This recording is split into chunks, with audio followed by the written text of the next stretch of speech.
आता पावसाळ्याचे दिवस आहेत आणि मेंदूवडा म्हटलं की बाहेरून छान तळलेला, आतून मऊ आणि त्यावर दही, चटण्या आणि मसाल्याची भन्नाट चव ऐकून तोंडाला पाणी सुटलं ना. तर आज मी तुम्हाला अगदी सोप्या पद्धतीने मेंदूवडा बनवून दाखवणार आहे. तर त्याचबरोबर वडा मऊ कसा होईल, तेल कमी कसं शोषेल आणि चव एकदम मस्त कशी येईल यासाठी महत्त्वाच्या टिप्स सांगते. तर बरेचशाच काही अशा महत्त्वाच्या टिप्स आहेत, त्याच्यामध्ये खूप छान अशी मी माहिती दिलेली आहे. तर व्हिडिओ हा शेवटपर्यंत नक्की पहा आणि आपल्या व्हिडिओला लाईक, शेअर, सबस्क्राईब नक्की करा. तर नमस्कार मंडळी, संसारवेद या चॅनलवर मी तुमचं सहर्ष स्वागत करते. अर्धा किलो उडदाची डाळ आजच्या व्हिडिओमध्ये सगळ्यात महत्त्वाचं म्हणजे वडे बाहेरून छान आणि कुरकुरीत आणि आतून मऊ होण्यासाठी काही सोप्या टिप्स फॉलो करायच्या आहेत. तर त्या टिप्स फॉलो जर का केल्या तर खूप छान असे मेंदूवडे सर्वांनाच आवडतील. अशा पद्धतीचे मेंदूवडे अगदी स्पेशल अशी हॉटेलसारखेच कुरकुरीत आणि चविष्ट मेंदूवडे होतात. तर चला वेळ न घालवता सुरुवात करूया आणि आपल्या परफेक्ट मेंदूवड्याला रेसिपीला सुरुवात करूया.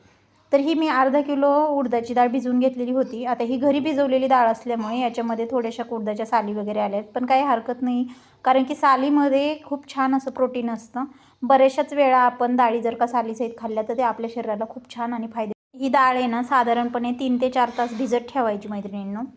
आता ही डाळ मिक्सरमध्ये घेताना आपण एकदम कमी पाणी घालायचं, थोड्याशा पाण्यातच बारीक करून घ्यायची ही. आपण बनवणार आहोत एकदम स्वादिष्ट, मऊ आणि छान चटपटीत मेंदूवडा. तर त्यासाठी मी सर्वात अगोदर काय केलं, मिक्सरच्या भांड्यामध्ये बिना पाणी टाकता, बिलकुलही पाणी टाकून घ्यायचं नाही आहे. तर अशा पद्धतीने मी थोडी थोडी डाळ टाकून बारीक करून घेतली मिक्सरमधून. त्याच्यामध्ये पाणी न टाकता, थोडासा होतो त्रास, पण पाणी न टाकता जर का केलं ना तर मेंदूवडा खरंच खूप छान कुरकुरीत आणि खूप छान होतो. तर अशा पद्धतीने मी थोडी थोडी करून अशी डाळ संपूर्ण अशी बारीक करून घेतली. आपण जर का डाळ बारीक करताना त्याच्यामध्ये पाणी टाकलं ना तर ते काय होतं, पाणीने ते पीठ लूज होतं आणि लूज पाणी झाल्यामुळे ते तेल घट्ट धरून पकडून ठेवतं. त्याच्यामुळे पाणी न टाकता अशा पद्धतीने ही डाळ बारीक करून घ्यायची आपण.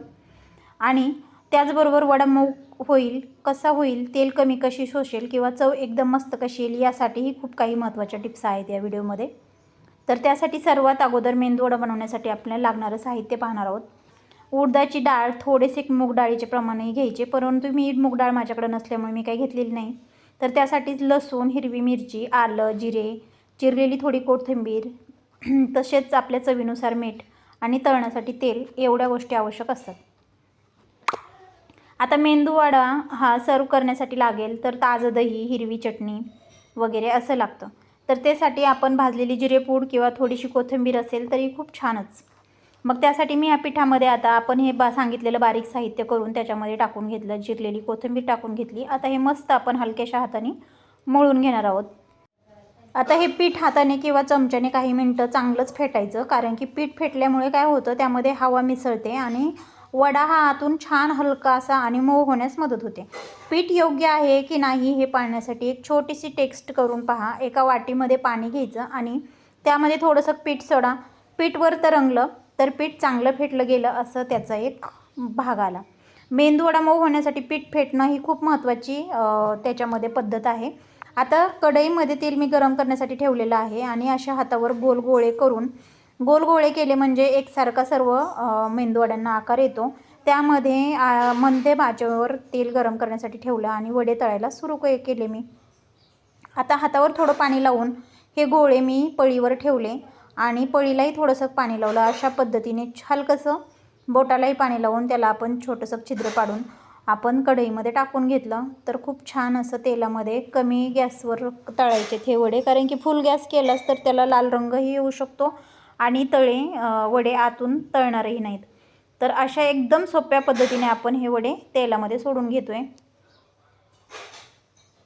याने काय होतं, एकसारखे सगळ्या वड्यांना एकसारखेच आकार येतात. वड्यांना हलक्या हाताने फिरवत राहिलं ना तर मग म्हणजे बाजूने छान सोनेरी रंगाचे तळले जातात.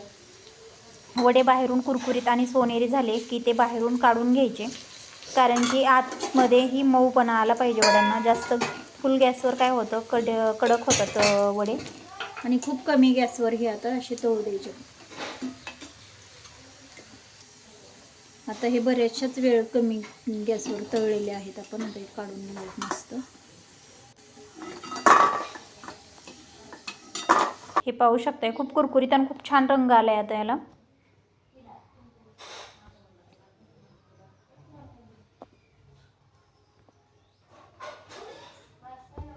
मेंदूवडे दिसायलाही खूप सुंदर दिसतात अशा पद्धतीने जर आपण केलं तर. अशा प्रकारे एकदम मऊ, चविष्ट आणि तोंडाला पाणी आणणारा मेंदूवडा आपला तयार झालेला आहे. एकदा याची चव घेतली की बाहेरून आणण्याची गरजच नाही मैत्रिणींनो, कारण आपल्या घरची रेसिपी ही खूप म्हणजे खूप आपण एक अनुभवाने बनवलेली असते.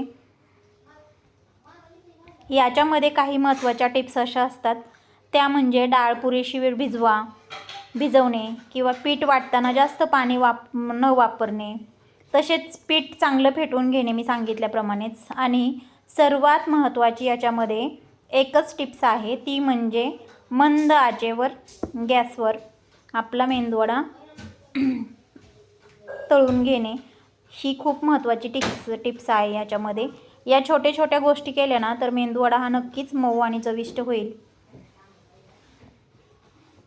अशा सोप्या, चविष्ट आणि घरगुती रेसिपी पाहण्यासाठी आपल्या संसार वेल चॅनलला सबस्क्राईब आणि बेल आयकॉन बटन दाबायला विसरू नका.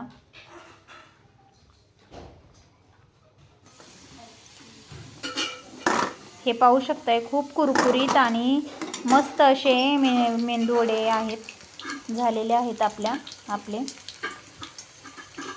साधारणपणे हे मेंदूवडे तळण्याला बाकीच्या पदार्थांपेक्षा जरा थोडासा जास्त वेळ लागतो मैत्रिणींनो, कारण की ते उडदाचं पीठ चिकट असल्यामुळे ना याला जास्तच हे होतं.